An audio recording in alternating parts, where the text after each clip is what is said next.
In today's world, staying connected to friends, family, coworkers, and informational news sources is easier and more important than ever. Wi-Fi, Bluetooth, 3G, 4G, and LTE all allow for near constant contact with the digital world, but are only available within areas served by landlines and cellular networks.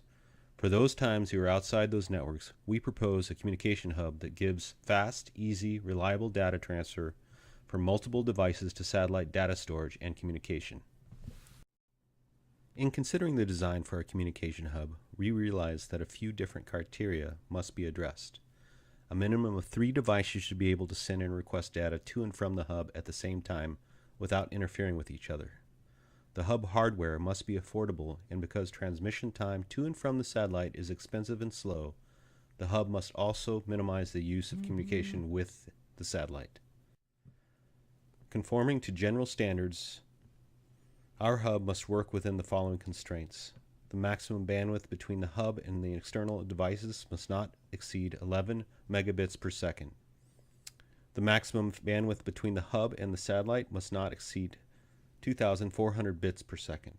The 3 memory sizes available for local storage in the hub are M1 at $50 a unit, M2 at $10 a unit, M3 at $3 a unit.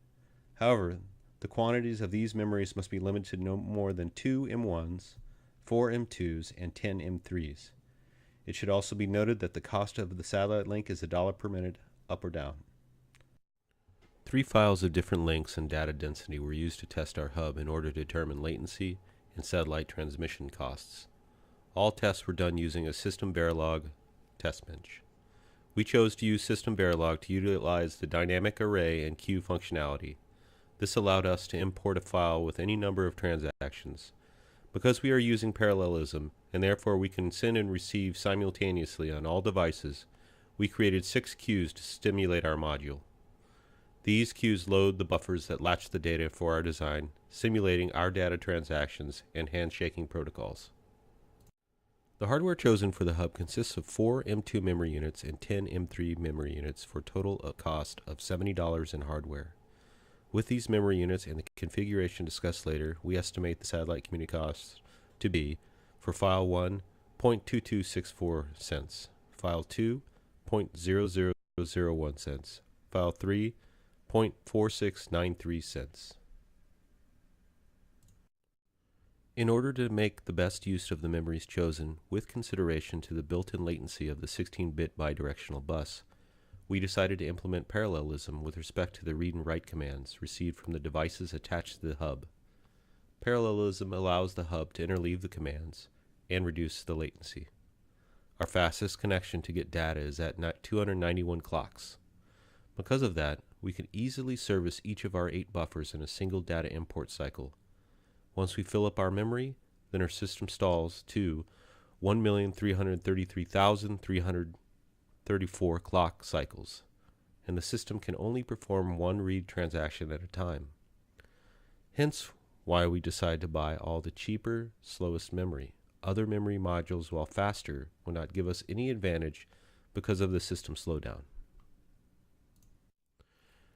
To test the effectiveness of our memory array, eviction process, and send request commands, we tested our design using a Systems Verilog test bench and treated memory reads and writes and satellite transmissions and retrievals as black boxes. The test files were supplied by an external source in order to test the robustness of the system and eliminate possible bias. This diagram illustrates the organizational structure of our memories in relation to the external devices and the registers used as input and output buffers. Notice that the index of the memory array is the first 128-byte block of the array, starting at location 0 of the first M2 unit. We use the memory location as a tag to save us 5 bits, which allows our entire index to live in a single 16-bit word, allowing it to be read by the bus in one step. A sub-index resides in this addressable 32 through 64-bit address, which acts as a lookup table for the 95 memory address locations. It is separated into 3 categories. Each line is 16 bits, separated into 5-bit chunks, which holds the tag of the actual memory that resides in this location. Here is our finite state machine detailing the satellite hub controller. It operates in the following manner. There are 4 states. State init is a transition state that simulates waiting for the bus to be free and can launch to any other state, allowing for parallelism. State index sets up the transaction and saves it into our memory index. Sets the location and transaction counters. State copy in simulates reading in 2 bytes, decrements the counter and increments the location counter while checking for latency. State data out takes the 2-byte chunk, places it in an output buffer, and decrements the counter. Increments the location counter to cycle through the whole transaction while checking for latency. Here is our output transition table we created from our finite state machine, accompanied with our state encodings. In order to free up space in our 12 kilobytes of memory, we implemented an eviction strategy that immediately copies data to the satellite after the first 2 bytes have been written into the data hub.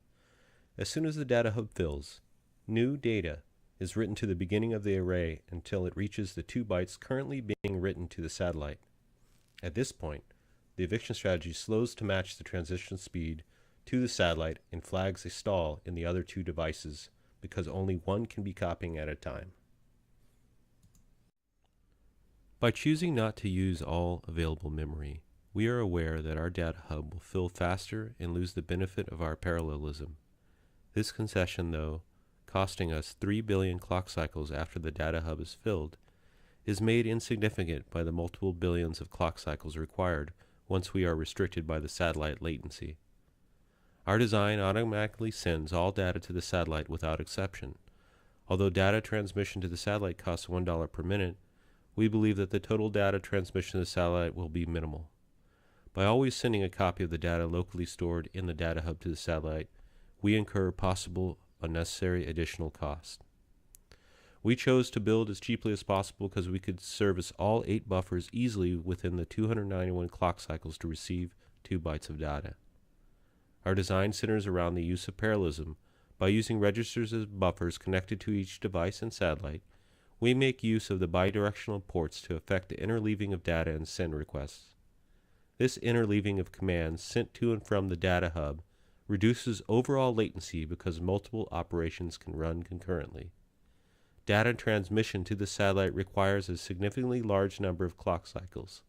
Our design starts copying data to the satellite immediately upon receipt, effectively front-loading the large number of clock cycles, therefore alleviating the satellite bottleneck. Here is a demo of our project running. So first we compile,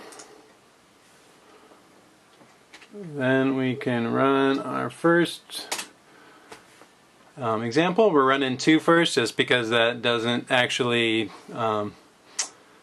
take any extra clock cycles once we're full, and completes on time. And we run and we get our results.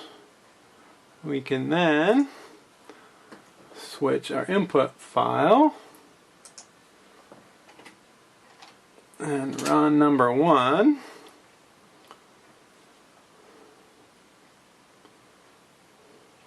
And this one is going to take, several billion clock cycles. So as soon as we fill up our cache, we will slow down, and then we'll have to wait for a very, very long time for it to finish. But that is our demo. The following 3 slides show the simulation results from our test bench. For this simulation, we chose not to model waveforms because of how impractical that task would be. Instead, our test bench outputs the transaction times and clock cycles of each send and request commands contained within the traffic files.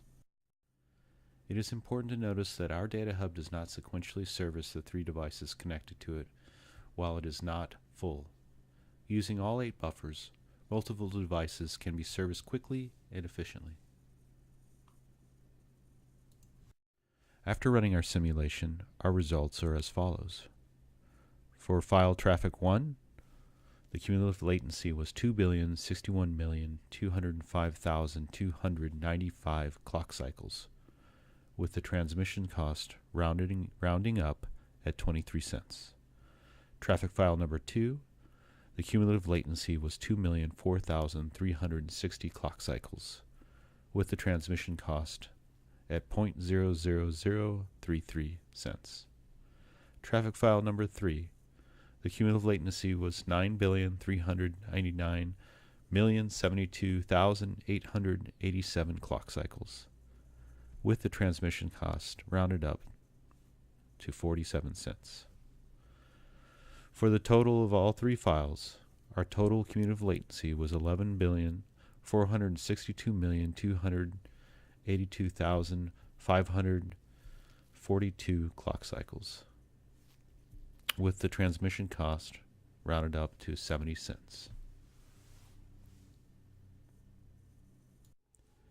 In conclusion, we feel that our model for the data hub is going to be the cheapest and most efficient for the money spent on it. Thank you.